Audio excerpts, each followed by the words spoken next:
thank you for the assistance in getting these up here from the office. So we were provided we'll open the meeting, we were provided job descriptions for apparently the people that work in the Commissioner's office, which you all have before you now. We also have a copy of the Personnel Reference Guide for your pleasure. And we also have requests for proposals.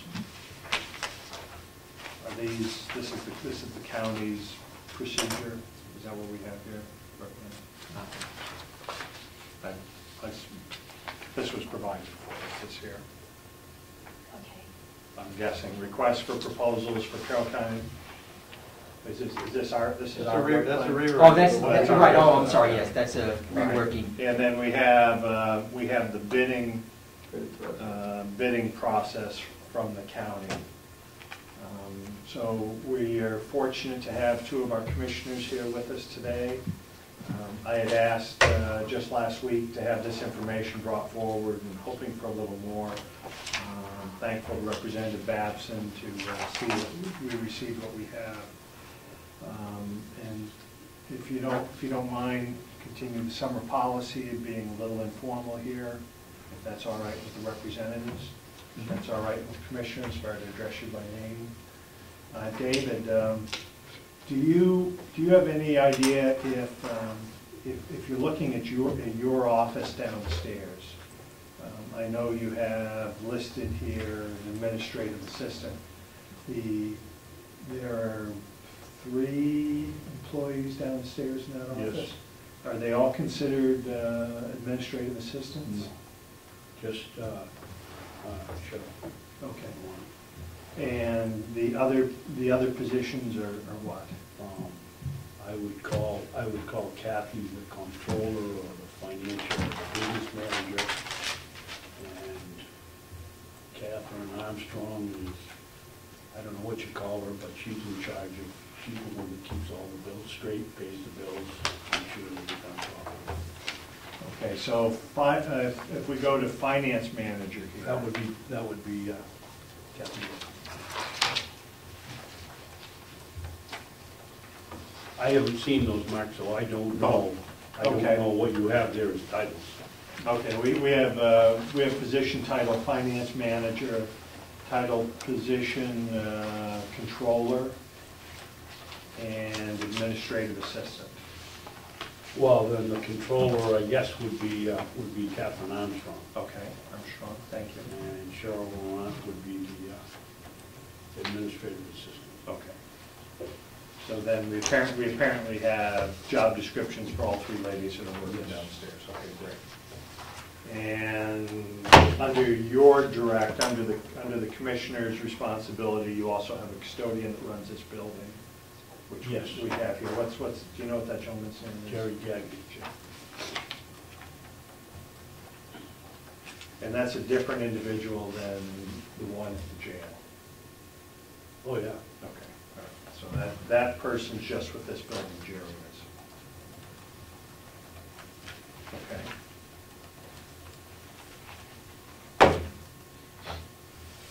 All right. So then we have, in addition to the employees that fall under their department, like I said, we have the personnel reference guide and bidding and the reference. The personnel guide, I guess, was updated in 2013.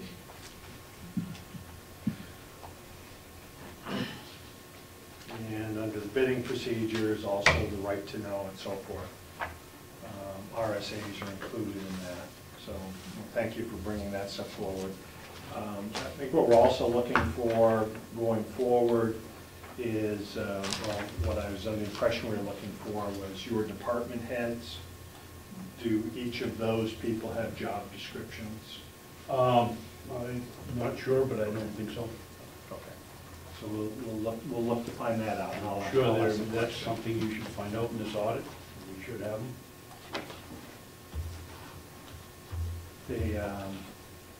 Well, my understanding from conversations with Commissioner Sorensen previously was that they have completed all. So I'll ask you the question, and then that way we won't have to. But I appreciate you finding this for us. Okay. Okay, let's, so we have that. And Representative Cordelli, Harry had a question on point number 5. Should we just start from the top, and Yeah, if you could highlight if there's been changes Sure. made? Right. Please. Do you want to just do the minutes first? Sure, I'm sorry. That's all right. Everyone received, I'm assuming everyone received a copy of the minutes. Sorry, I didn't bring copies. I have a copy if anyone has them. Yeah, I have a copy also. Did you have it sent to you? I have it online. Okay. All right, does anyone have any corrections, omissions to what was written and distributed?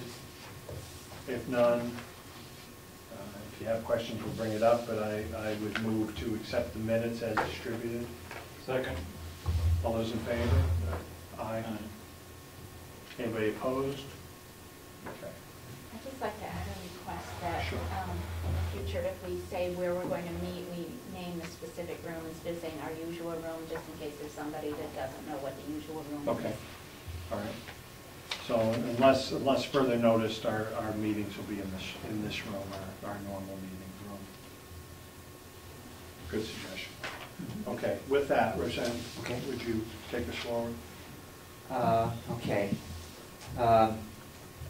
Starting with the overview, basically we inserted Representative McConkey as the contact person. The background, we had talked about moving much of the information to an appendix, which I did. That would be the job descriptions, etc., and left in background just the mission statement. The only mission statement I could find was the Commissioner's mission statement from the website. Okay. I have a triviality here. The Board of Commissioners meet once a week. They don't meet, I just copied it well, but, okay, but that's, from the website. that's fine. I think it needs to be changed. Excuse me, Tom, where are you at with that? I'm down here in the Commissioner's mission, Yeah. 5th line, it says the Board of Commissioners meets once a week. It's meet, Oh, meeting once a week, okay. and it really should be on Wednesday and not Wednesdays, but it's even too trivial. No, that's Mr. fine. Chairman, Yes. I don't know whether you want any input from the commissioners or not, but frankly, I don't see what the Board of Commissioners, all the way to the end of that paragraph, have anything to do with our mission statement. Our mission statement isn't to be here on Wednesday, it's to run this facility. I think representatives brought forward that this is what you have on your website. Well, that may be, but I don't believe it's truly the mission of this board. Okay. All right.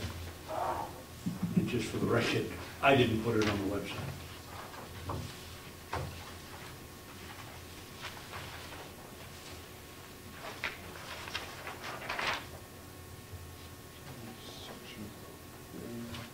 Okay, we can take a look at that. I'd agree, you wouldn't normally see that following a mission statement.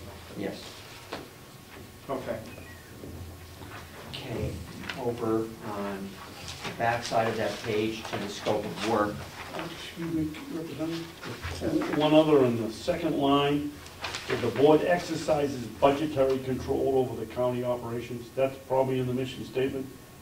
But is that exactly right? Isn't it the delegation that exercises budgetary control? We administer it? Not that- Well, it kind of clarifies that in the next phrase. Go ahead, Tom. Under the board authorizes?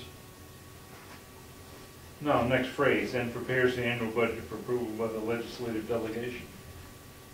So my thought is that it's not within the responsibilities or rights of this committee to change the county commissioner's mission statement. Yeah. But maybe if you decide to bring it up together as a board and change it, and then just let us know what you change it to. Okay, good point. Thank you, Representative. Quite welcome. Okay, so let's stay on the minutia. Okay. The scope of work, Based on our last meeting, I basically reformatted the scope by more by topic. Pretty much everything is the same, just reformatted except number 6. Identify any issues outside the identified scope that may impact county operations and require further analysis. Excuse me. I added future performance audits based on our last meeting, and also the phrase implementation by the county also was suggested that there might be things that came in the audit that should be implemented, so I added that phrase to what had been there previously. Okay. But those were basically the only changes to the scope other than the reformatting. Okay. The scope, I think, does anyone have any thoughts on that, additions to that, somewhere we should expand? Want to come back to that? I have a question about 3.2. Yes, go ahead. It's not clear to me that everybody's going to know what Chronos is. And maybe you have an employee time reporting system or somehow that. What Cronus is, yeah?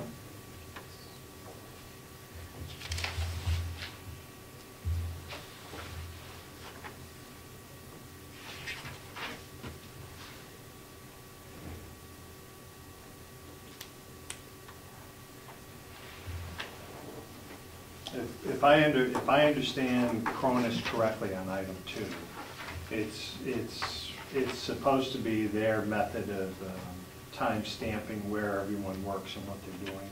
And basically in and out also. Basically a time card itself. Right? Yeah. An exotic time card. It actually computes Yep. vacation time, sick time, whole bunch of stuff. So if it's not simple to explain within this section, we probably don't even need to mention it because it is our method for reporting time. Basically time reporting, yeah. And time reporting and management, maybe say. Okay. Remove Cronus.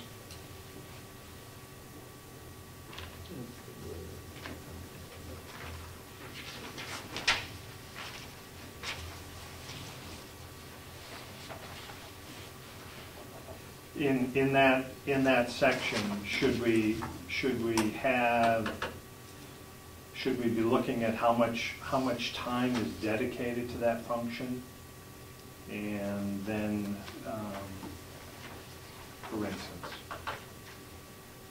many small and large and many nonprofit companies no longer handle a lot of this in-house, the writing of the checks and so forth. And I'm wondering if, I don't know how many employees we're dealing with, but I'm wondering if we should be looking at the same sort of thing. Outsourcing payroll. Wouldn't they be looking at this stuff anyway without us telling them to look at it, or wouldn't they? Well, I'm just wondering if maybe we direct them I agree with you, but to look at it. Yeah. Thoughts? How about in 2, they study and report on the adherence, but also the relevance? Okay, I like that. You're going to replace adherence with relevance? Huh? You're going to replace adherence? No, adherence and relevance. And relevance, okay. So that would bring up the question. Yeah. I have to say that adding relevance doesn't make it more clear to me. That adding it there to me, you know, are the county departments relevant? You know, is what I would take away from that. Now, Can we put a whole sentence in there that explains it a little more thoroughly? so, Mark, your thinking is to look at, you know, what are valid functions to be handled in-house versus maybe some operations that could be better performed or more efficiently Well, performed outside? Well, I look at that at almost every department, but I'm just wondering that when we're looking at this, that we study and report how that's working. But then I think we should keep an eye on how much time that's taking, and if it makes sense after that report, recommend of outsourcing it. I'm sorry, Mr. Baldwin. Well, I was just going to comment that maybe perhaps to say to study and report on the effectiveness and adherence by county departments to duly established policies, because I think that's what we're talking, relevance, as versus maybe the better word is effectiveness. I mean, are the policies they have in place effective? Are they a good policy? Is it an effective policy? And are they following it? Or perhaps they're following a different policy because they found it's not effective. Tom? Maybe we just need to have a separate section that discusses the relevance of the policies. Are they adhering to the policies? That's one thing. Totally different thing is, are the policies a reasonable approach to? Maybe perhaps we could add that in number 6, is something about the effectiveness. Or a separate numbered item by itself. Chris, any thoughts on that? Think it should stay up under payroll or just be added as another item down below? I'm sorry, we do in number 5 say greater operational efficiencies. Maybe we want to tack on to that, something about, including options for, I don't necessarily like to use the word outsourcing, Right. but I always used selective sourcing. Well, I don't know that we need to point towards outsourcing per se, just the policies we have doing their job, and should we change the policies? And if one of the changes in the policies happens to be outsourcing something, that's fine. If it doesn't, that's fine also. I don't think we need to point people towards I agree, I outsourcing. don't think we should point them towards anything. The whole purpose of the thing is for them to look at it and decide without us telling them what our thoughts are. Do you think cost effectiveness is something that should be talked about? Perhaps greater operational efficiencies and cost effectiveness. I have to say that I hope that we're looking at more than just cost effectiveness. We're also looking to see, are they effective in meeting our goals Right. that are not necessarily financial? I would agree with what you're saying, but if it turns out that,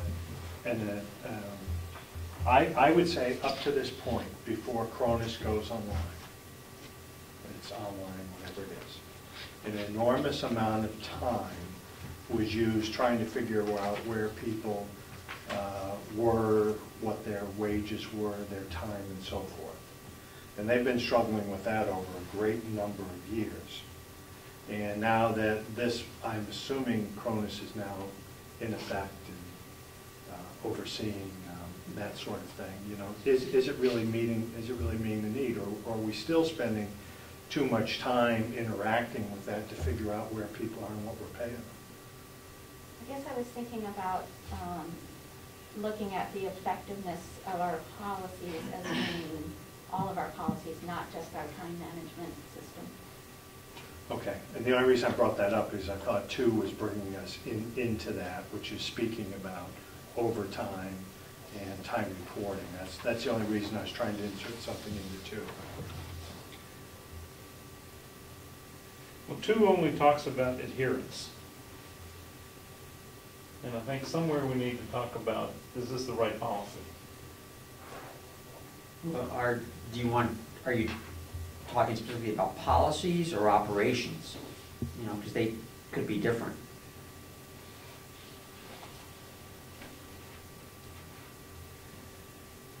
Well, you talk about policies here. I mean, a Right. policy can 5 at any level. Right. I think 5 talks more about structure and operation efficiencies. So maybe take a look at number 5 also. Okay.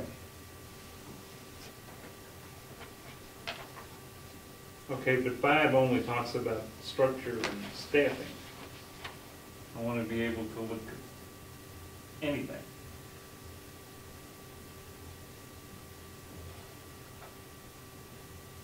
Well, 6 does ask them to identify issues outside the current scope that require further analysis, future audits, etc.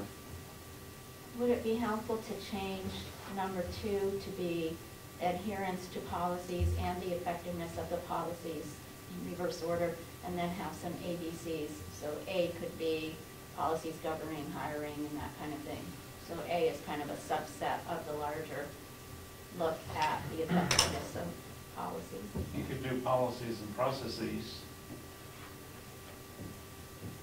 I like policies and processes.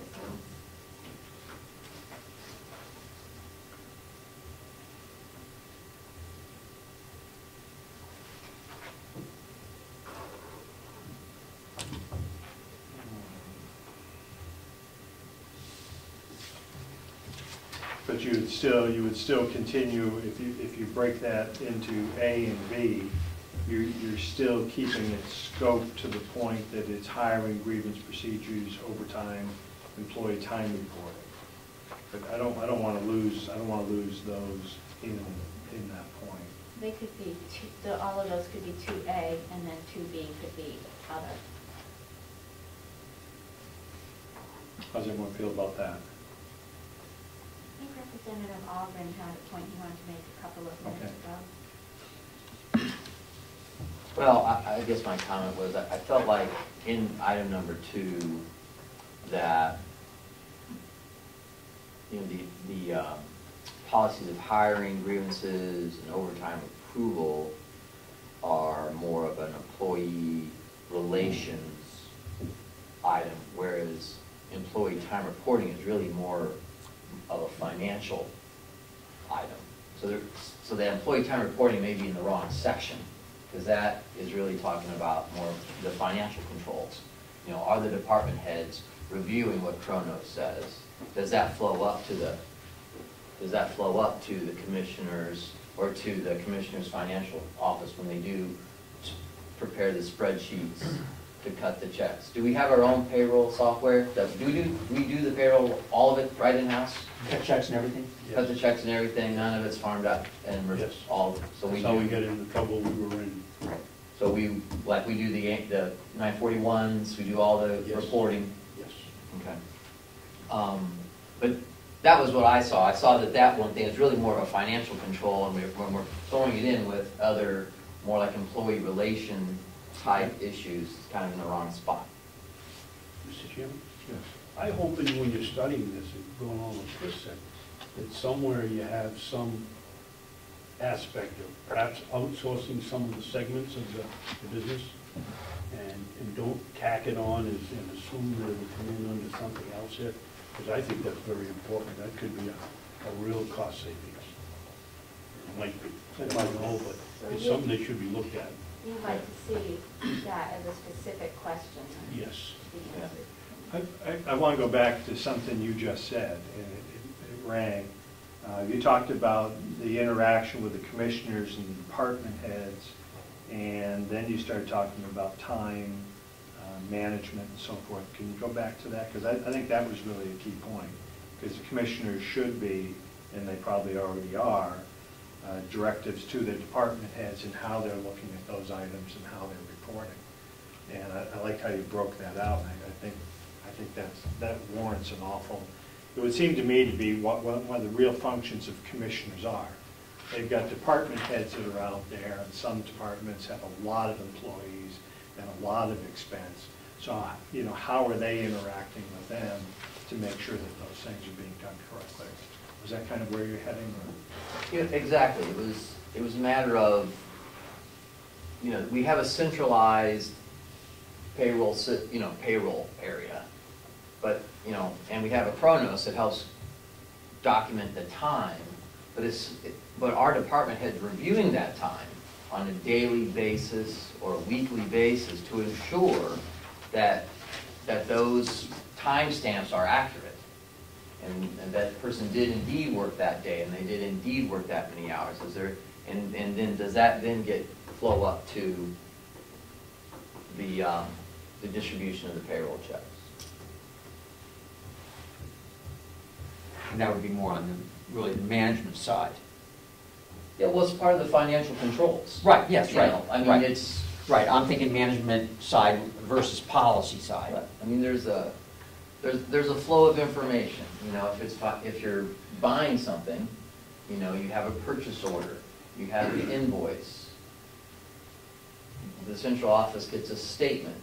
Someone signs the purchase order, someone signs and, you know, recognizes that those goods were indeed received before you cut the check, and all those things should flow up to the financial administrative office before the check would be cut.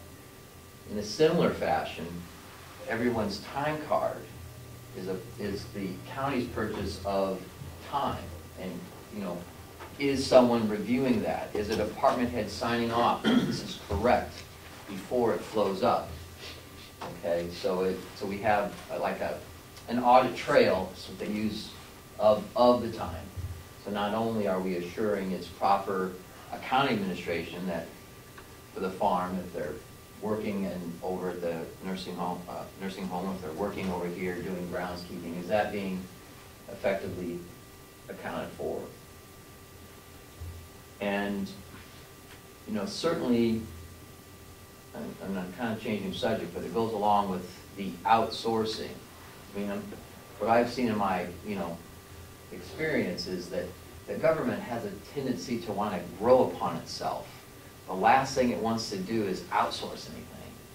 But, you know, payroll is when it comes to the proper, I don't know what, he said he had a situation regarding the administration of the payroll, is that, you know, payroll is something that has a certain set of laws, and outsourcing it at this point is typically much cheaper because you have people that specialize in it. They do it, and they take responsibility for any financial mistakes.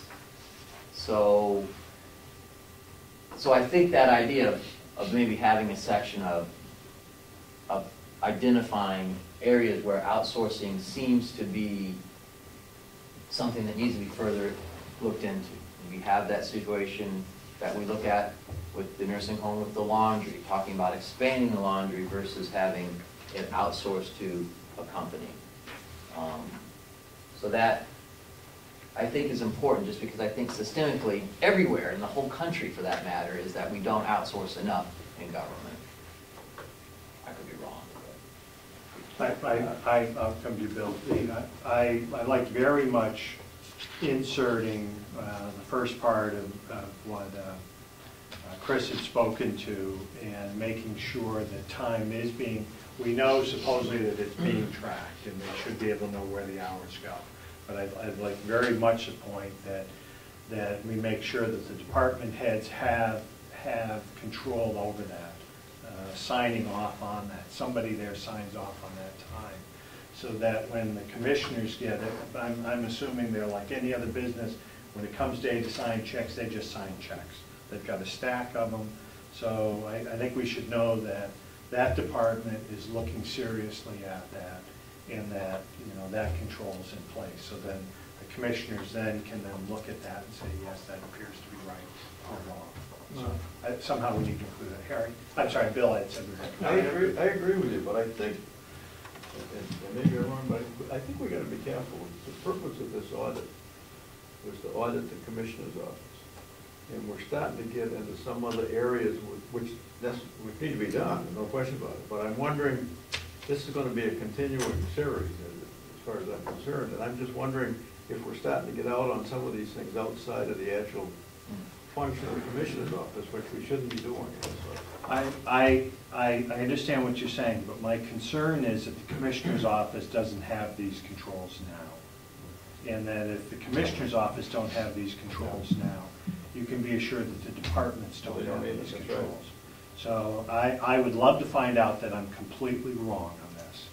I think you're right. I don't That's believe not the it. issue. So I'm thinking we need to tailor it so that when it comes to them, it'll be relative. Go ahead. I'm going to try to hold on to my thought because I know that Representative Nelson's been waiting for But I have to leave for another thing. I just experiences being from the nursing home committee, trying to get current financial data that we were provided in the meetings we had seemed to be a big time lag. It wasn't up to date. Now, I don't know if they overworked who's ever preparing this. I don't know if it's inefficiency or the normal time lag that you should have. I don't know how you fit that all in, but we met with often we're way behind. I believe after that. Thank you. Let's come back. Okay, I think we actually made a mistake and missed an important step here in that our committee never really sat down with the commissioners, or hasn't until this point, and I was going to propose this at the end of this meeting, that before we go too far and skipping ahead, that we actually sit down with the commissioners and give them an opportunity to tell us what's happening from their perspective, what life as a commissioner is really like, what their challenges are, what their hopes are, what their goals are. And I'll bet they answered a lot of the questions that they already have the answers to a lot of the questions that we're looking for. That doesn't mean we don't want to get an independent audit done as well, but to either confirm or to expand or open up new possibilities we never thought of. But I will say that we did ask at the beginning of this process, and commissioners did say to us that they wanted it to be independent and move forward. And when we'd asked commissioners what it was they'd like to see, they declined to do that. was that before we decided that we would be focusing on the commissioner's office? Yes. But that isn't what you're saying, though, the function of the auditors rather than the function of this committee? Well, I think that it would be responsible of the committee to give the commissioners an opportunity to educate us and inform us about what the situation is, so that we would be sure that we were asking for the right things in our performance audit. I don't agree with you. But I think that the auditors will do that. They will discuss current operations and policies and procedures, et cetera, with the commissioners. The commissioners can present what they think is going right and what's not maybe going so right, and then the auditors will write up their report based on their view of how things are operating, what needs to be changed, what which might reflect ideas of the commissioners as well, but not necessarily. Then we would meet with the commission after the report. Correct. Yes, go ahead, Susan. I would not want to label our system as dysfunctional, but I would think that in any well-functioning organization, there would be an opportunity for different parties that had a concern about the same thing to sit down together and not need a formal go-between, especially since, to my knowledge, this is not a confrontational, adversarial situation. But it's supposed to be an independent situation, not one where we get ideas from them or they get ideas from us. It's supposed to be done independently by somebody who is not associated with either of them. Right, But we're trying to focus both of that. I agree with you in your thoughts completely, but I don't see that we have the time to do that. I mean, that's kind of, somebody ought to look at the process and point out issues. If we had the time to do that, we'd be perfect. I just don't see that we have the time to do that. And that's why we're hiring these people. I'm not sure that we have any outside imposed time limit on how long it takes us to do this, and I would rather see us do it well for the amount of money that we're spending than to do it not well but quickly. I would agree with your last point. But I would say that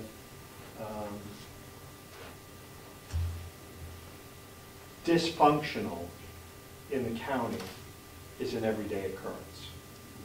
The reason that we are going through this process, one of the reasons is to analyze the way we're doing business.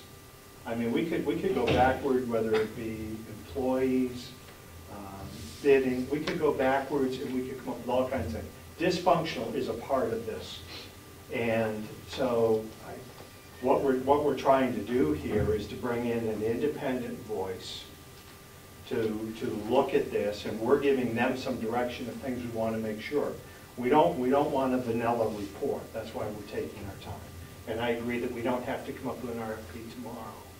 But we have problems. We have real problems, and that's what we're trying to move forward with.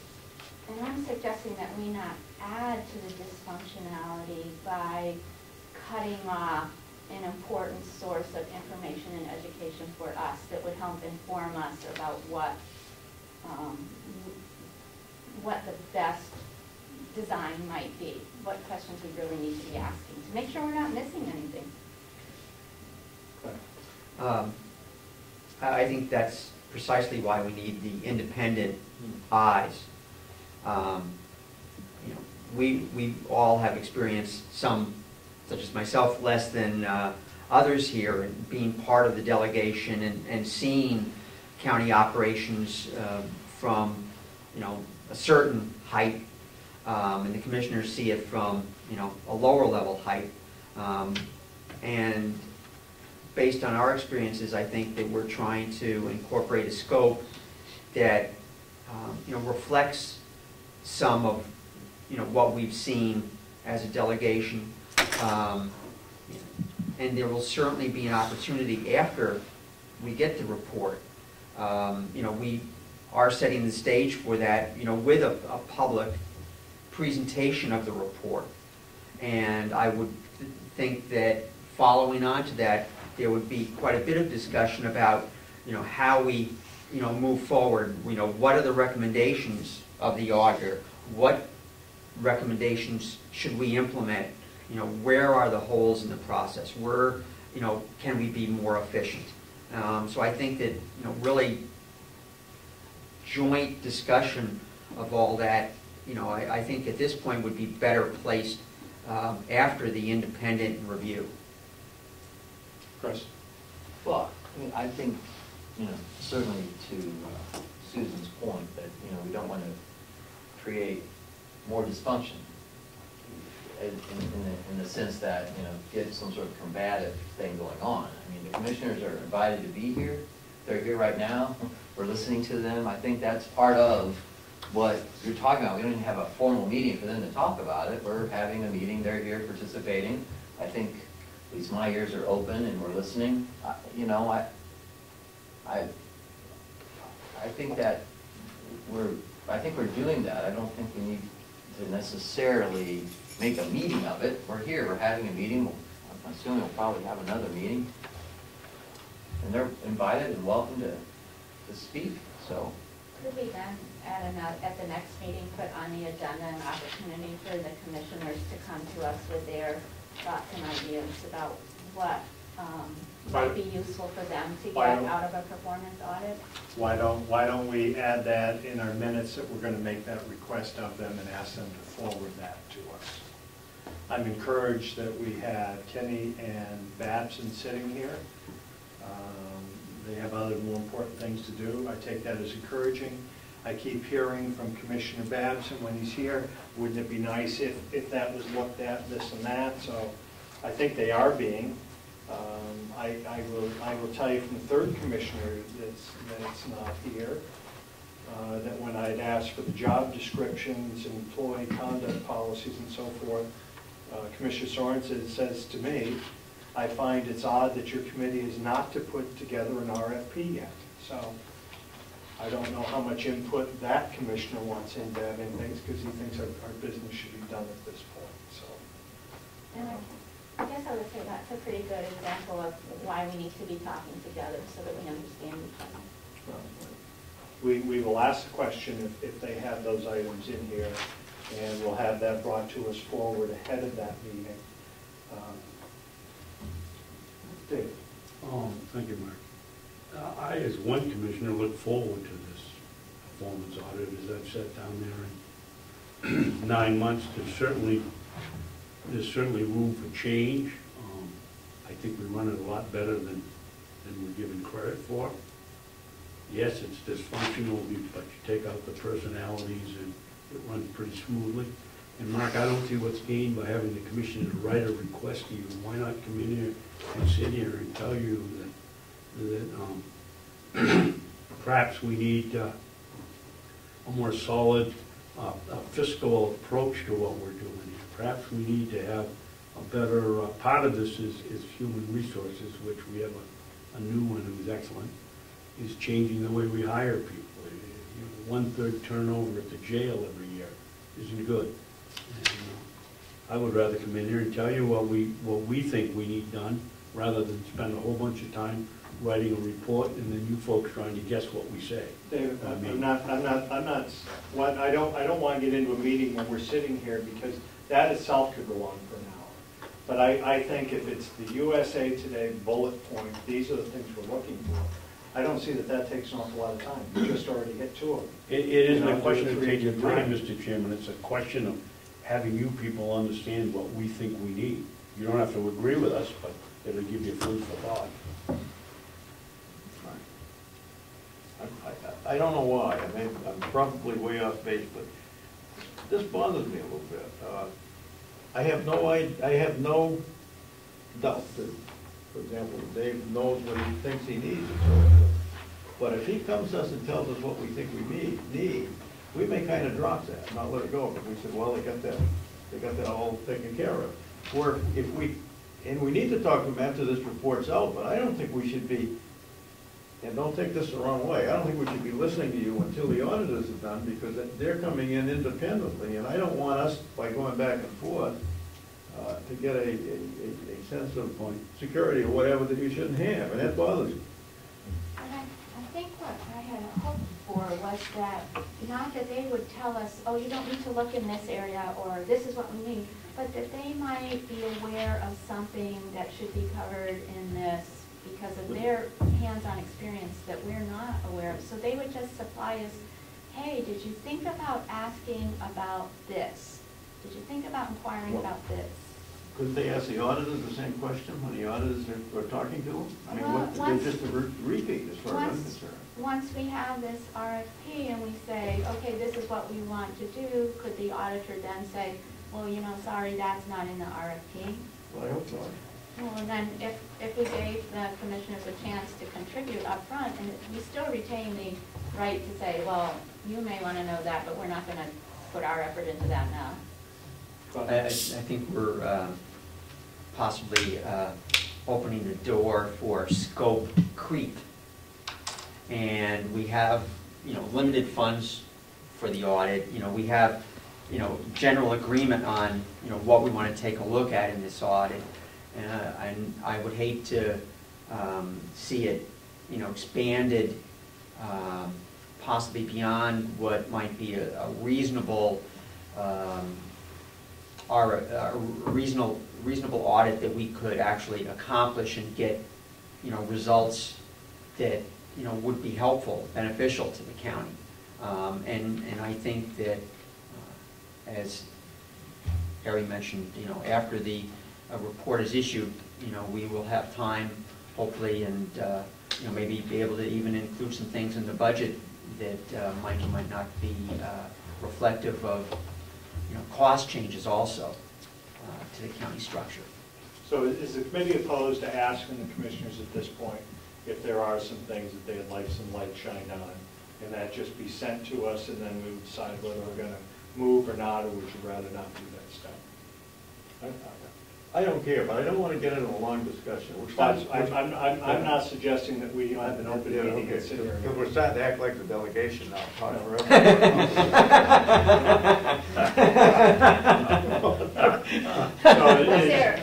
Should I put that in the minutes? Specifically send us something rather than be allowed to, rather than be put on the agenda for? Correct.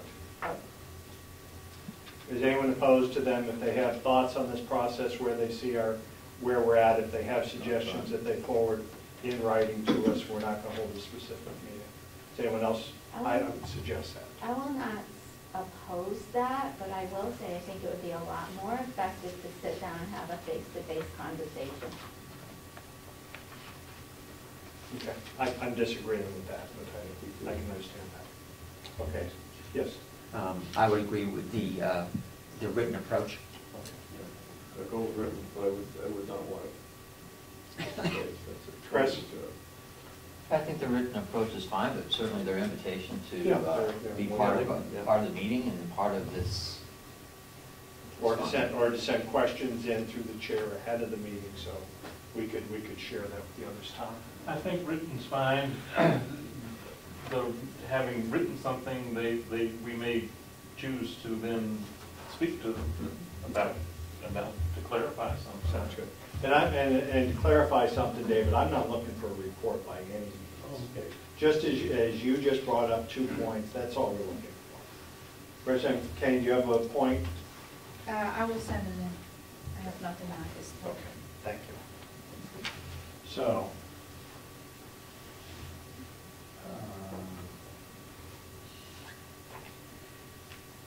all right, so we're still back here with scope. Yes, go right ahead, please. Thank you. Well, it just came to light during the course of our conversation that, talking about the time reporting, is that certainly the disbursement of wages and salaries is the largest expense in this county, I would imagine by far. So, under financial controls, employee time reporting, payroll distribution, that part is a major, I just think that that deserves its own section under financial controls. How about in addition of a point under financial controls of employee time management and payroll review or something like that? Of this nature, because certainly that's our biggest expense over anything, is what we're paying in salaries, though, to make sure that that's being administrated effectively and efficiently. Tom? In my experience, the financial auditors, not to generally speak to some of these issues, have we looked at the latest financial audit and see if they said anything besides the numbers are correct? Yeah, we did. I think, didn't you read their? I haven't. There is no audit done in 2010, 11, or 12, so probably maybe one done in 2009. So if you read something, it's probably 2009. There is There an were audit. financial statements in, I believe, in 11, in 10 and 11. So I think the point you're saying, typically when I see an audit done, at the end, there'll be a listing of you need to address this, should address this, you're Exactly. doing this incorrectly. Exactly. And I don't believe our report even gets to that point in financial report. It doesn't. Okay. It's a financial audit. I mean, I read the statement. If they do a review, I thought you read it, Clint. At the end of an audit, they come in and they tick the boxes. They do those sort of things. They try to get invoices matched to checks, and they do all these things and recount inventory depending on the situation.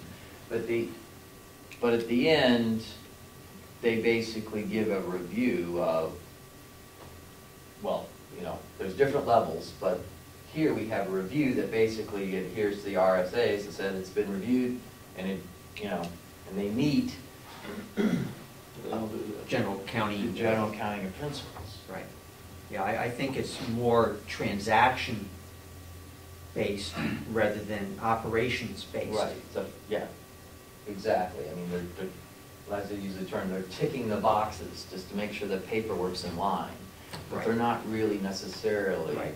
And I, reporting on, I looked at that invoice and I didn't see a check mark next to every single item that that person checked it in like that, okay? They're just seeing, they got the invoice, signed, it matches the amount that's on this check, and that when they get done and they produce their financial statements that they have to file, that they are within the generally accepted governmental accounting principles, that they've done it that way, they fit. But it doesn't necessarily mean that they've got all their internal controls in place. They're not No, approved by but policy. sometimes they'll have something to say. And it just seems to me that if there was a recent one, which apparently there's not, that we should look at.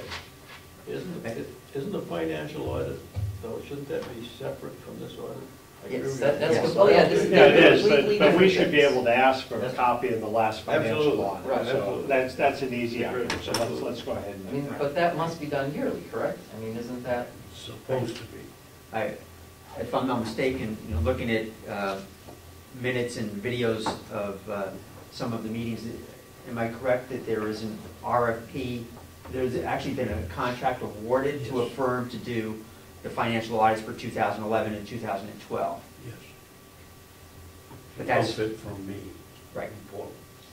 So that should be a public document, so we will gather that document, the last one that was done, whatever it might be called, and we'll have that distributed.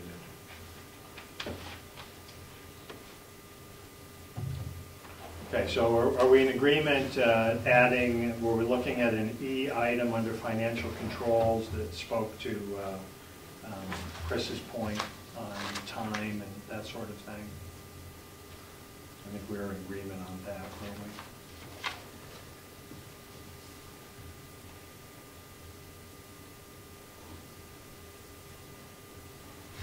Which brings us back then to number 2, and are we any clearer with where we should be on 2? I think it's to be like governing hiring, dismissal, grievance procedures, what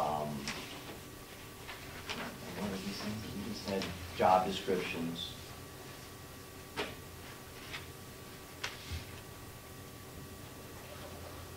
I think it would be important to keep overtime approval in there. That's an area that Yep, many that's times. fine, Chris had that in there. Yeah.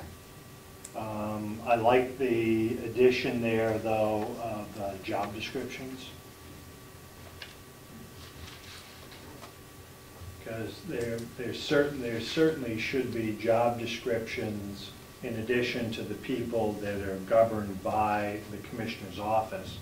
But there certainly should be job descriptions in the Commissioner's office for all their department heads. It would seem to me that there, Should be a job description for the commission, isn't I think that's true too, because I know it's an elected position, but it? there should be, that should be there. I think Yes, that David. you can My put that only in the reaction RSA's. to that, Mark, is, I guess ultimately it's the commissioner's responsibility, but when you start talking about job descriptions, isn't that really the responsibility of the Human Resource Department, and at some point, they ought to be audited? Well, yeah, but I'm saying, I'm not saying we shouldn't have them, but is that really the commissioner's responsibility to write that? Well, I'm not saying to no, write it, no, but no, there no, certainly, no. certainly Yeah. should be sitting there right now, whether it's in your. Oh, I agree with that. Right. Yeah, Right. go ahead.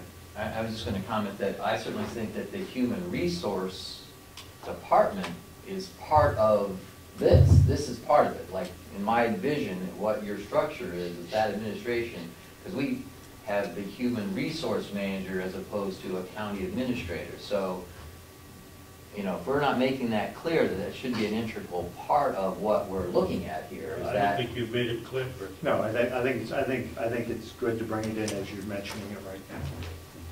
you know, that is definitely part of what we're talking, of what we're interested in, is how does that connect? The human resource and the financial officer connect with the county commission. That's part of the administration, certainly, in my mind, when we say commissioner's office / administration. I mean, that person certainly answers to you. I mean, they all do, but I mean, that, I consider that within that nest. That's not a department head. That is a person that should be considered as part of the commissioner's office administration.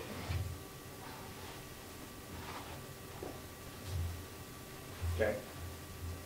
So just to clarify, we would be covering the commissioners, the human resources personnel, the building and maintenance personnel, the finance personnel, or offices, I should call them, whatever you want to call them, And anything else?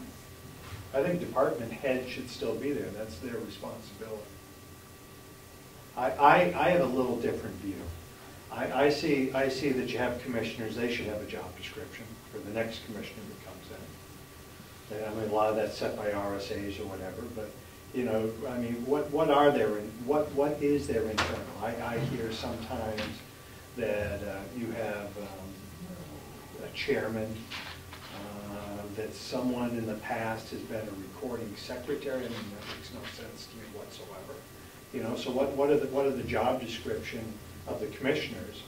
But I see that then the commissioners then are in charge of the county. So they're in charge of the jail. They're in charge of the human resource person. They interact hopefully very well with, which I think they do.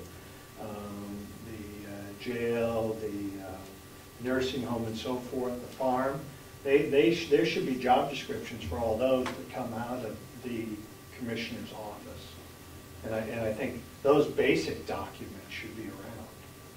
So I agree how well they interact with the resource person is important, but I don't want to discount that there should be job descriptions for all of those head people. No, agree, but the human resource person is the person, if I may Yeah, interject right. here, I think it's the person who's doing the boots on the ground work to achieve those descriptions. Okay. Is that That's fine. person should be the person who actually puts the pen on the paper and produces those Yep. for the commissioner's approval. And from that perspective is the Yeah. more, not above, but more of a direct relationship. That's what they're supposedly doing, is helping to Okay. not only help with that, grievance procedures, but just the personnel structure of all the, the benefits packages, so those all are coming in line. That's fine. That's fine. I just want to make sure that those documents are out there. They must be. I'm willing to hope they are there. They're not sitting here today. Right. And that human resource person is more in the office of the commissioners than the department heads are. Yeah. Did you see what I mean? Like Yeah. they're more interwoven. They're part of that fiber of the office. That is more so than, the superintendent of the jail. Not that they aren't, but it should be a closer relationship I agree. from And dissemination. that person should have this documentation. Yes. So I just want to see if I'm understanding, are you suggesting that that this performance audit should include the functions and processes of the Human Resources Department? I would say just, in terms of, What is right here, On the- study and report on the county department's duly established policies regarding governing hiring, grievance procedures. right, That's what that it's is. a limited, right. So it's just the policies, you're not thinking of, because I can see doing a whole separate performance audit of the Human Resources Department, but you're not suggesting that we include the whole ball of wax in this performance audit? No. No. Okay. And I agree with you that we may come back to do that as a separate department. Which is, I'm just looking to make sure that those pieces are sitting there and that they've been done. I'm not asking them to go out and draft, do we have it? We don't have it. If we don't have it, then maybe, that might be a recommendation going forward. But I'm not asking the commissioners, if they don't have it, to write one at this point in time. It's a simple item they can go through. They've got it, great. And we'll look at, and perhaps in that frame of looking at that department as a future audit, maybe it'll be handled there.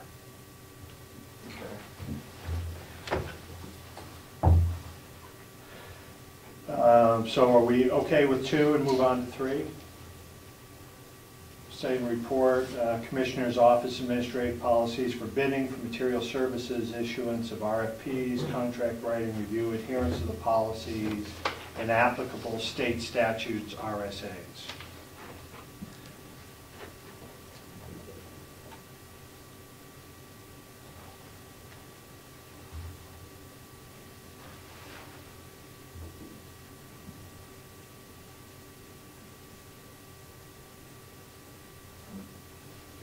Not hearing that. Yeah, I think Go it's right good. ahead.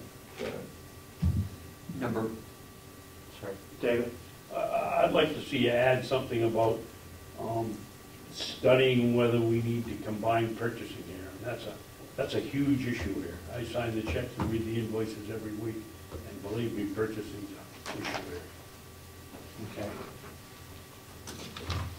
I think that in the past you've talked about central purchasing as being an issue. And I think that's, Commissioner, what you're agreeing that it is an issue, and, we don't really get specific in terms of that. And I don't know if maybe that, really is a performance audit unto itself.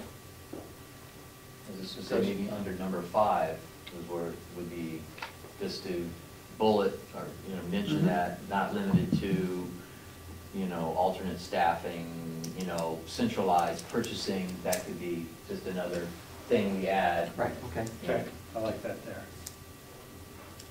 Mr. Chairman? Yes. I mean, maybe I'm missing the point here, but I thought this performance audit was going to go out and come back and say, look, this is the commissioner's office, this is what they're doing correctly, this is what they're doing incorrectly, and this could use some improvement. And I see this purchasing situation as an ideal example of what a performance audit ought to be saying. Look, you're buying from 3 different auto supply houses right here in town. You're buying from 3 different hardware stores. You're buying from 4 different medical supply places with large bills.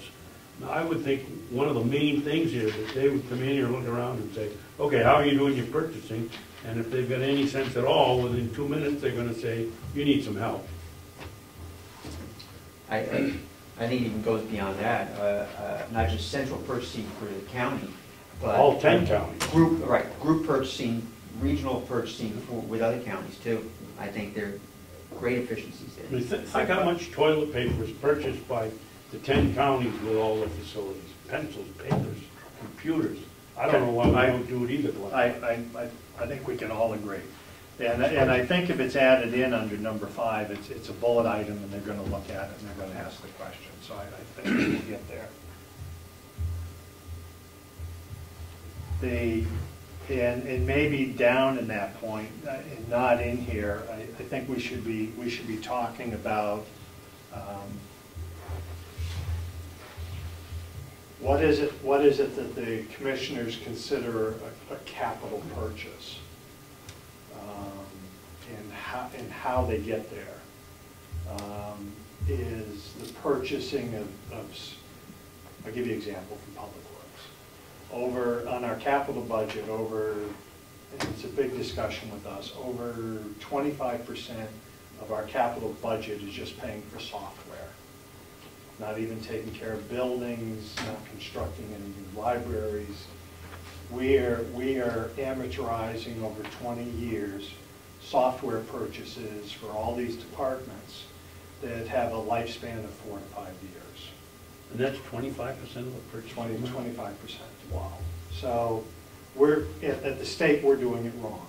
That should be operational things. So somewhere in here, at what point we need a new snowplow, at what point we need to replace the lighting system and all of those things. I think we should have a sense of what a capital purchase is and what sort of lifespan it should be and what methodology gets them to when they go out to the bid for that. Go ahead, Tom. I would suggest maybe we could add that in number 3 in terms of policies for bidding materials and services, and just add, capital purchases.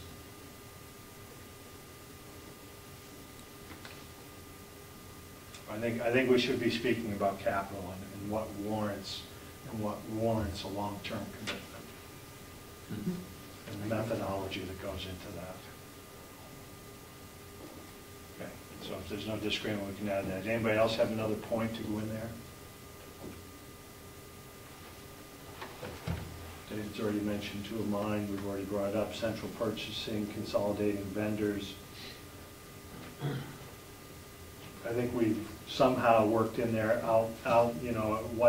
what point does outside services make sense or doesn't make sense?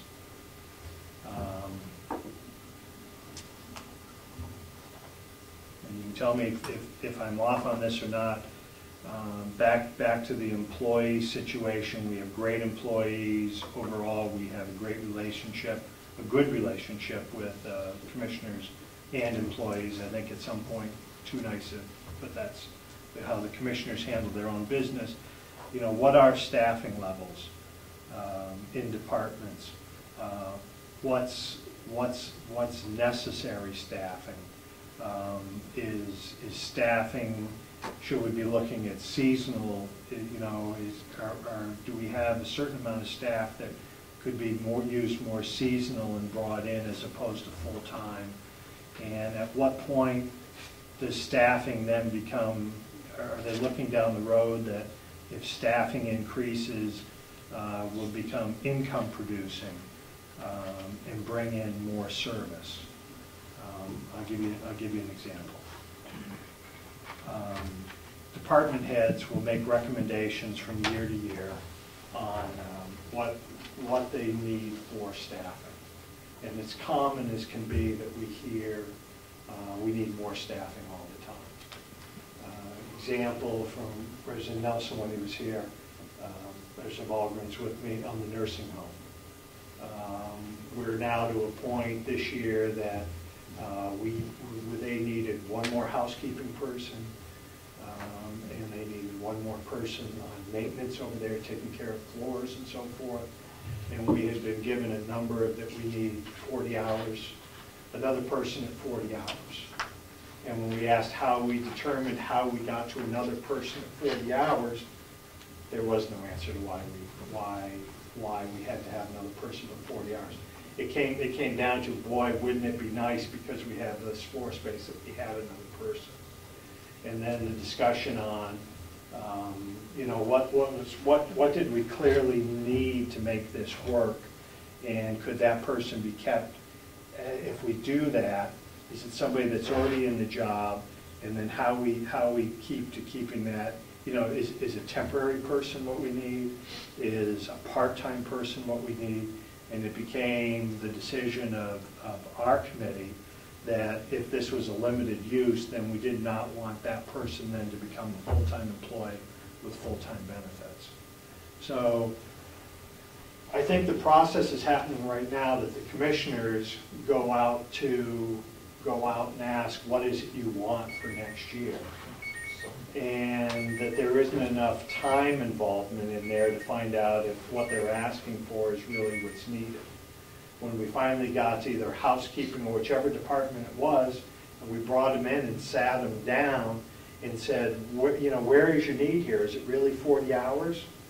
And it turned out to be a wish list. Wouldn't it be nice to have another person? The University of New Hampshire, when they build facilities that they pay for, we build their buildings, but they build their dormitories. They build their own student functions. When they built their last kitchen, when they built their last dining hall, there are 2 complete kitchens in there that they only use one. And why did that happen? Because they thought they should ask for everything in the world, and they turned out to get everything in the world. So we've got another kitchen that's never used. So it's human nature for department heads to ask for more and to keep their employees happy to ask for more. You know, what's the matrix that starts deciding how they go about and what their need is? And so I'm just asking if somehow that can be incorporated. You know, there's levels that we have to make, we're mandated to have, but, you know, how are we doing that? Maybe to number 3, budget preparation. Because really in terms of staffing levels and everything else, you know, what you're talking about is part of the budget preparation. As you illustrated with, you know, what your delegation subcommittee did in terms of reviewing with department heads. Does that make sense? It shouldn't be the delegation's position to have to find these things out. It should be the commissioners hashing all of this out And the commissioners are apparently at this point too busy to do that, or so many other things to do. So I think somehow in this, maybe we could identify if that's a need or not a need. I'm not going to disagree with anything that you said, although I think maybe some of the examples weren't necessarily relevant in illustrations for us. But Okay. I do think my perception is that the commissioners are working very hard on presenting a very reasonable budget, what they believe is a reasonable budget. And everybody comes from another perspective. And I don't disagree that there are probably things in the budget that's presented to the delegation that are wish lists. And I think we also need to be respectful of the fact that the people who are actually in the trenches doing the work are the ones who often know what it is that would be needed to make us be more effective. Sometimes at a lower cost, sometimes at a higher cost. I just want to make that clear. In what you say, I don't know that those controls are in there, whether it's the commissioners to look to ask those questions, and whether the department heads, think how busy the commissioners are, then think how busy the department heads are. And then when it gets down to the people that are doing a smaller job, it might be something that those upper levels aren't even considering. So I'm saying that, do we have the controls in point that if we're increasing staffing above levels present or whatever, you know, does it make sense to do it, and why are we doing it? Chris? Well, I think on number 4, and I understand, and I concur with a lot of what you said, you know, but some of that dysfunctionality has to do with the way the government's set up, and just it's human nature. It's that way on the state level. You know, there's a certain posturing of negotiation. You ask for more than you need to hopefully get to at least of what you need, and I don't think that's going to necessarily change. But what I think could help, and that we have already, you know, because it's just right in front of our faces within the nursing home, is the fact is, you know, how much profit or loss there is at the nursing home. Like, we have a metric for the nursing home. Is it, well, you know, how much in the negative did it run? And what I, from my perspective, am trying to do is the encouragement of that being reduced to come to the goal of where it's a break-even proposition there as opposed to a money-losing proposition. Okay, so that has a pretty easy metric. But, you know, under number 4 it says, make policy operational recognition related to departmental performance and measurement metrics. Okay, if we have a way to measure these performances, they will be, then the departments have that sense of measurement. Are we doing better? Are we doing our job? You know, for instance, the one thing I bring up to the jail is, how much does it cost to house a prisoner per year? When we talk about at the delegation meetings, it costs us $42,000 a year to house a prisoner. Why is it the rest of the state's doing it for $33,000? You know, those type of metrics is, when you have that metrics, those measurements, then you can't ask for things. You have to start finding the ways of being more efficient and effective. But unfortunately, when we don't have that metric, and we don't look at those metrics ever, and then we can't, there's no measurement. That, you know, you wish for everything because that's all, it's just a wish list, so to speak. And that, I think that those metrics will get us more to the point of the department heads understanding that their job performance is measured by these metrics. Valid point. That's where we started out. Thank you for reminding me of that. Go ahead, Susan. I'm totally in favor of having metrics, but I just want to point out that what happens sometimes is we might miss the goal that, we might miss the target that we're trying to meet. So in other words, is our goal as a county to house prisoners as cheaply as possible, or is our goal as a county to rehabilitate prisoners? And setting the metrics is you need to know where you're heading in order to set the right metrics. I think we're getting off the subject. I think it's a good discussion.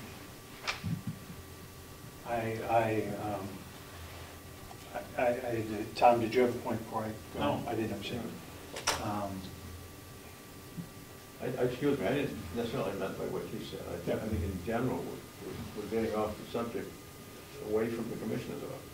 Well, I think the discussions on the metrics and how we're going to measure those items. I'm sorry, Chris. Well, I was just going to point out that in the long run, the reason for the rehabilitation of the prisoners is so that we have less of them. Okay, so that could be part of the metric, is how many prisoner days do you have? Recidivism. Yeah, but, I mean, could be part of the metric. Okay, it's not the only end-all be-all. There could be more than one measurement. We have, measurements. In any business, you have to make the decisions of what's cost-effective and what is going to make you the most money. Okay? In my business, if I produce a product that isn't as good as I could, or if I charge more money for it than it is, I might get a customer once, but I'm not going to get them over and over. And those types of applications could be set in these metrics and processes for all the departments, so they have some sense of measurement, so they have some way of showing either yay or nay, are we doing better or are we doing worse?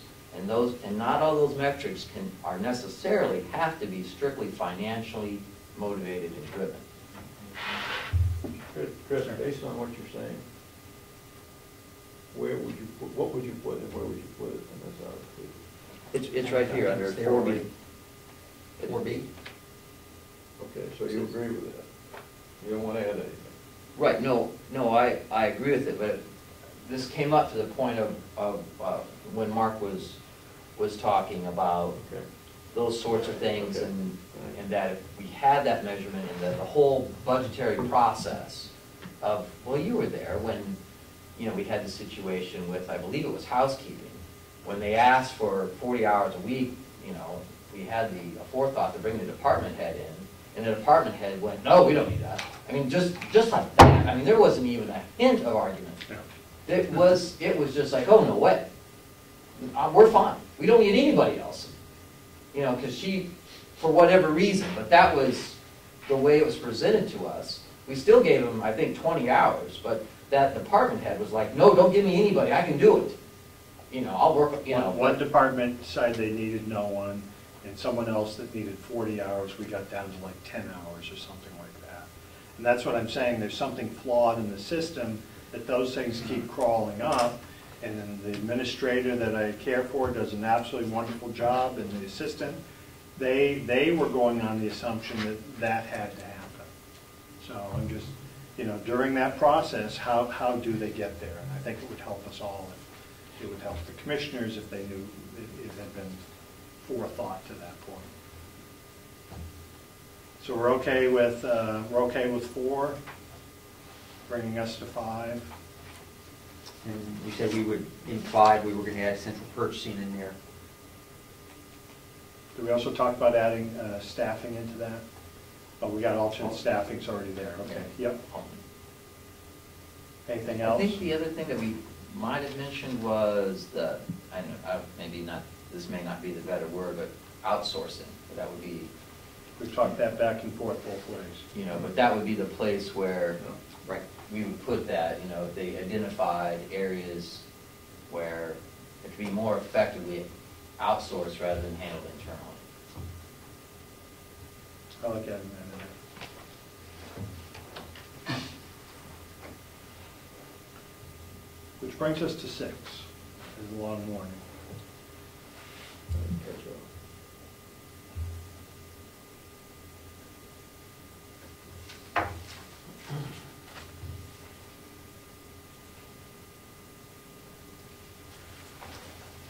Anyone have anything to add into, as Harry mentioned, the catch-all?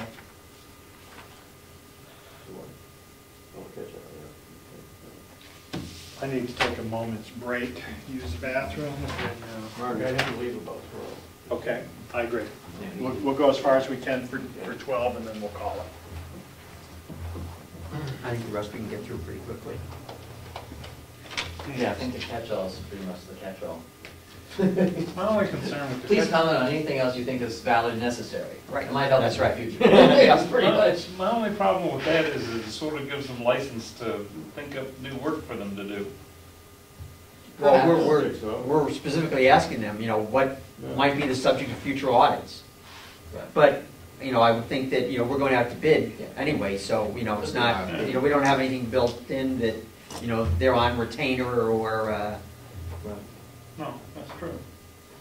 You know, like at the nursing home, we'd probably try to find someone who has experience dealing with healthcare facilities, and the jail and corrections affiliate. Maybe try to find more specific, you know? Hopefully we get somebody that had experience doing this. Yeah. But, and half of these things that we've been talking about, they'd be asking for anyway, so. Yeah, well, I mean, we'll, yeah, I don't think our system will take too long. Go ahead, since you're having a break. Oh, no, he's back.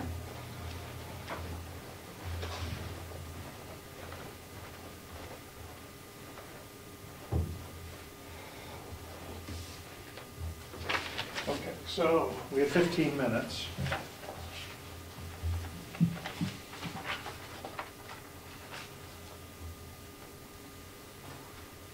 so we're finished with scope.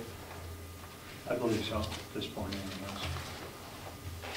In methodology and the timeline, we had some discussion there last time, and for evaluation committee review, and I added and recommendation completed by such and such date. And then I added a line for delegation selection of the firm, because our discussion was that we wanted clear that the full delegation is going to make the decision. Down below, I added in number 3, the contact person will be available to assist in arranging meetings, and that the contact person will get the copies from the firm of their report, and the contact person will distribute them to the delegation and commissioners prior to the public meeting. And then that the next public meeting of the delegation, or, excuse me, a public meeting of the delegation will be where the firm actually presents their findings. That's all what we've agreed to. Number 5. Mr. Chairman? Yes. I'm not sure, but I think Glenn hit on it. What stuck out immediately to me is on the proposal timeline. Are you going to put something in there approximately when this should be completed? So if we get another Cronus that 3.5 years later it's not working, we've got some comeback? My thinking had been that at the full delegation meeting in October, you know, we'll fill in the timelines. Okay. So, may I ask a question? Certainly. How does this work, practically speaking? If the delegation meets in October, and, this money was appropriated in a certain budget, how long do we or they have to spend or use the money? Can't you encumber it like you do with town funds or not? I don't believe so, Aaron. Right. So it needs to be expended by the end of the year. End of the year. Or reappropriate. Or the following reappropriate year. it next year. Yeah. So would it be reasonable to expect that we could get a quality product between now and the end of the year? Based on the way we're going now, but I- it depends on when we get it out. I was hopeful that we would have something back that we could work on in terms of when we do our budget work, March timeframe.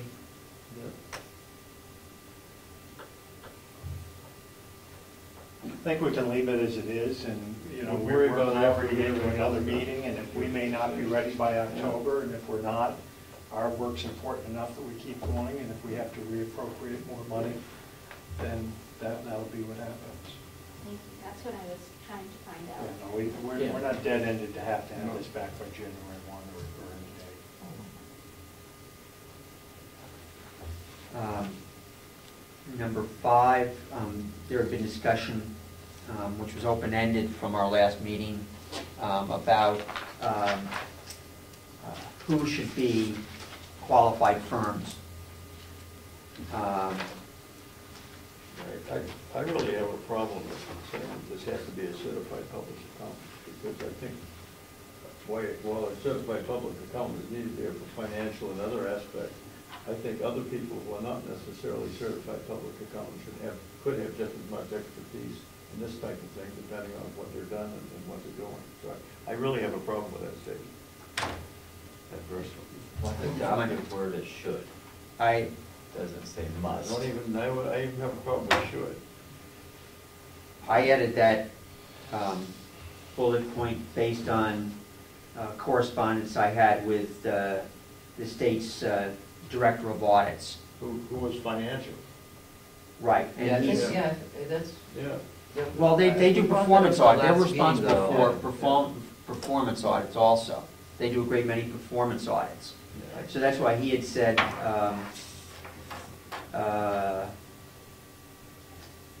firms that conduct financial and performance audits. I can see where maybe, I don't know how many people do this audit, but let's say one person or something is, somebody reviewing it or doing it should be, but I don't think it should be limited to that. Well, if I could go to line 3, which I believe Chris alluded to. Government, start in resumes and listing of governmental contacts to attest to their experience should be included. But I think when you look at the bullet points there, should doesn't enter in there, and then you don't like the fact that it says that they have to meet CPE requirements. Right. Excuse me, Mike, where are you reading? We're on Same way with number 2 on the next 5 page. under RFP proposal requirements, deliveries, flip over to the next page, number 2, okay. staff qualifications and experiences. Okay, thank you. So if I'm right, Harry, your point is that the last bullet under experience and performance audit staff, you don't like bullet item number 2, and I think we talked about this extensively before, I don't like that they bullet have to item- meet that requirement. I don't like number 1, bullet item number 1 on 5 either. I don't either. I think if we just put Mine? or other certified, Qualified or something. right. I'm sorry, which point's yours? I'm not seeing 5. This is, Page before. Page 4, okay, I'm sorry. Before, yeah. Just to give an example. Okay. I mean, I'm an engineer, okay? If I were gonna do an engineering audit on a certain type of piece of equipment or what they were doing, I wouldn't ask a certified public accountant to do it. I'd ask an engineer who might be trained in certain things, but I wouldn't just say, just because he's a certified public accountant, he'd be qualified to do it. Okay, I'm sorry, I'm way beyond where you're at, okay. Well, I agree with your point, and on item number 1, firm qualification experience, is that what we're referring to? Yes. Okay, yes. Well, and did you have an alternate word for should be? Well, I think should be, or just put an addendum on there to say, or other applicable education and certification. why not just leave out the or and just use that as a phrase? Well, because I think Yeah. the best, in all likelihood, our best people will be from CPA firms. That's for your CPA. No, I'm not. But most CPA firms have a consulting division Yeah. within it, Go ahead. and that's what Yes. they do. So, but there is a possibility that someone could be out there that, isn't a CPA, but has a degree in accounting you know, has some sort of documentation or certification. And if we're too stuck on the person doesn't have to be a CPA to do this, But that this may be first- true. This first one says the whole firm Right. should be, remember, and I don't, No, yes, it does, it says firms. Firms submitting proposals. Yes. Go ahead, Tom, let's get you Well, I back was just in. gonna make the point that maybe CPAs could do this audit, but similar audits that we do in the future, there's no way many CPAs are gonna be able to do them. Not that that has a whole lot to do with this, but I just don't think that we ought to jump in the CPA book Right off the bat. right off the bat. I mean, we ought to leave it pretty wide open so that we Well, we might should, be able to yeah. have the same person doing several audits. And these people are gonna make submissions, and we may find submissions from other places which would be better qualified, which we wouldn't even see if this was in there. Yeah. How about if that discussion is moved from item number 1, so that we lead with, it should be sufficient size to ensure stability and responsiveness, bullet item number 2. It would seem that's going to ease more people into reading beyond item number 1, because item number 1, I think, to Tom's point, and my point, is going to blow people right out of the water right away, in your point.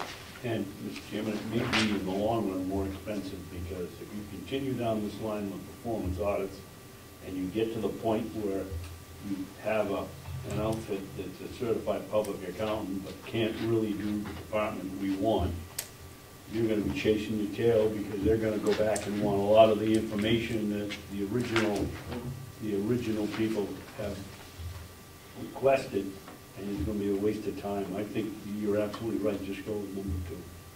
Glenn? I don't have any problem with that, but I just add that from my experience, many of these CPA firms do have consulting groups as part of them. And I know for a fact that many are now also into, when we've talked about information technology as possible, future audit possibility, that they have divisions specifically to look at information technology, security, et cetera, in firms. So, and that's part of a CPA firm these days.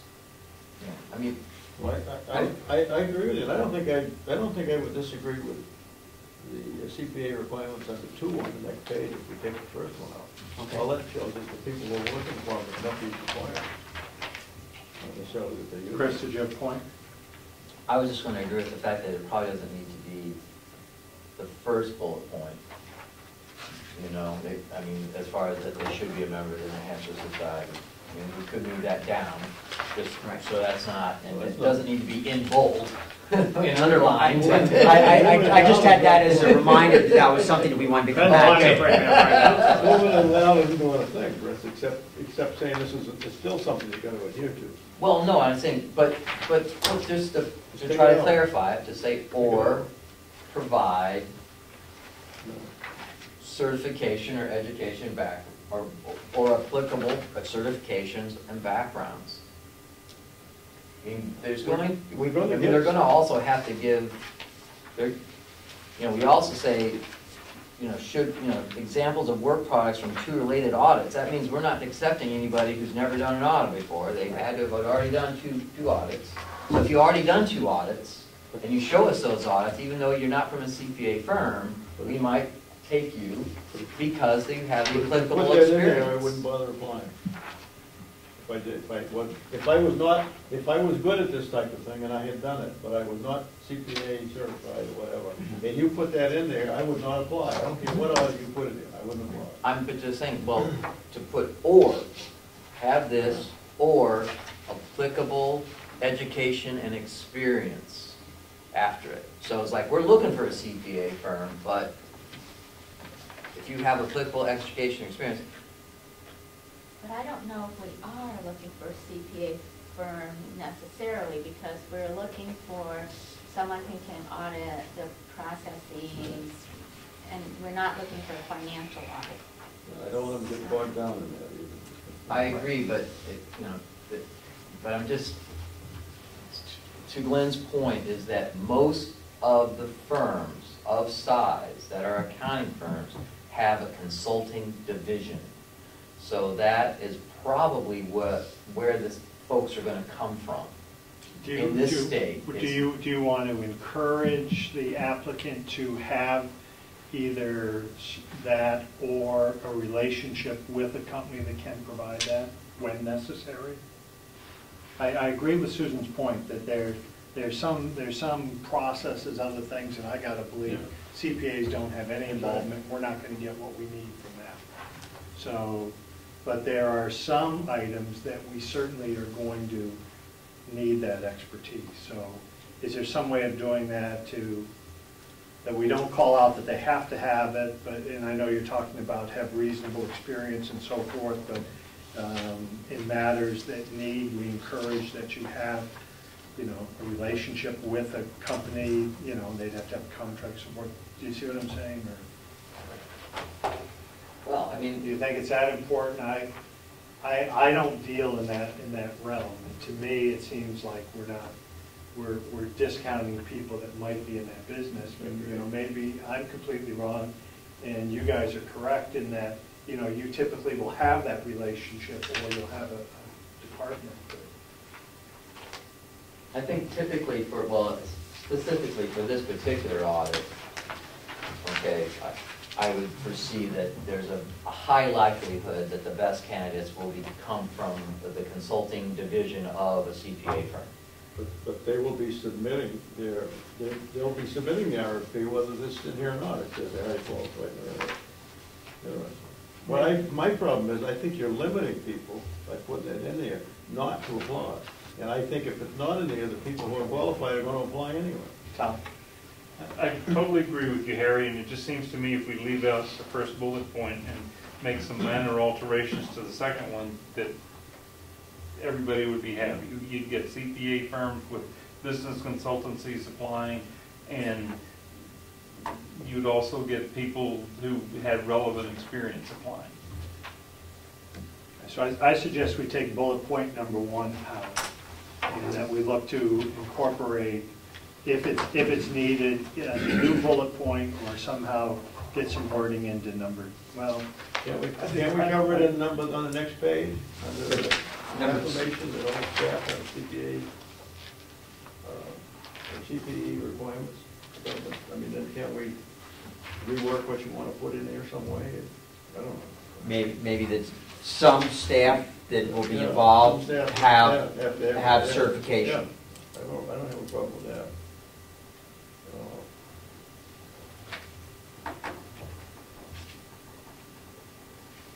okay. Is that okay? Are we up to noon? Yeah, I gotta get out of here now. Okay, let's look at our next meeting. And we're out to what, the 9th at this point, somewhere in that range, so. Do it on a Monday? I think Mondays, are we okay with Mondays? Yeah. 10 o'clock still okay? Doesn't matter to me, I'll be here at 10 after 10 anyway, so. Whether it's 9 or 8 o'clock. Why don't we make it 9:50? Yeah. That's right, 9:50. Okay, so, 2 weeks from today's dates, anybody have a calendar? What's Wednesday? 22? What is it? Yeah, 2 weeks. What day is it? So it's 23, yeah. 23rd, 21? 23, At 10 a.m. 10 a.m. here. Gotcha. I'm just throwing this out there because it's easier for other people, but it's, Monday's Tuesdays. not a good day for you. Well, I mean, I'm just saying that if Tuesdays or Wednesdays are better We for should other people. avoid Wednesday, because then we. Oh, they're already meeting, yeah. That's, Is Tuesday The a 24th. worst day for anybody else? Tuesday is a better day for me in 2 weeks if we do it earlier. Oh, now, wait a minute. I can It's earlier now. I can always be here on a Monday Is morning. 9 o'clock? Tuesdays Okay. I hit or miss. That would work. Okay. well, Mondays at 10 are fine for me. I was just I throwing can that always out do a there. Monday. Tuesdays are hit or miss for me, depending upon what other things that I have done. Let's say with Monday. Yeah, it's fine. Yeah, that works good. I mean, yeah, 10 o'clock is good. Good. You look like you got some sleep last night. so- I did, Yeah. I did. I mean, we're past Labor Day, you know, I was in bed by Yeah. quarter to One one, I second. got Go up ahead, at quarter to Two nine. trivial comments on the one we were just discussing. I think that you ought to put firms as the start of the, firm should be of consistent size, if you're gonna take the first line out. And also, I would think that you might want to either bullet or number all of the things consistently.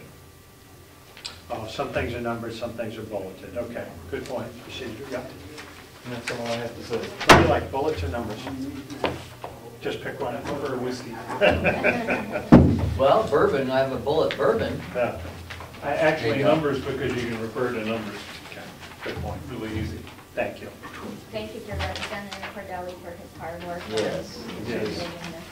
Exemplary. And especially the timeliness of your minutes and then getting them right off to the commissioner's office and asking them to distribute. That's fabulous. Has everyone signed the, I did, yeah.